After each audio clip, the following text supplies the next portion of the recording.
The Southern Alberta Jubilee Auditorium was filled on Saturday with those reflecting on the sacrifices Canadian soldiers made in past and present conflicts. 3 generations of one Calgary family attended the event, paying respect to family members killed in action during the Second World War. George Ogston's oldest brother is buried in Italy.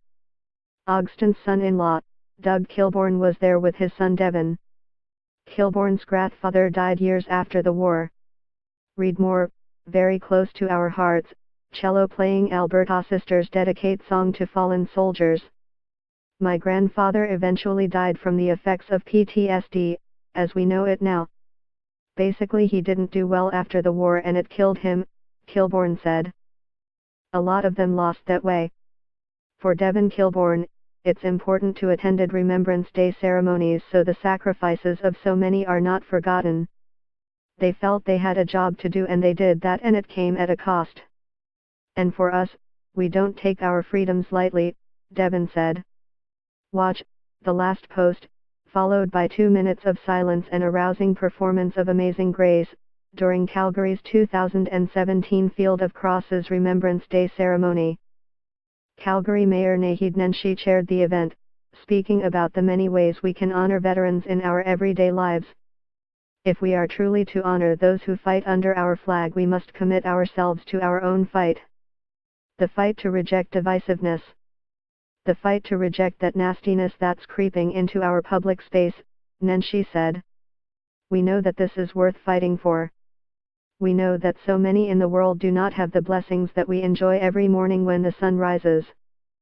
We know that we have a responsibility as people who have been so blessed to share with the world what we have won with so much sacrifice. Read more. Remembrance Day.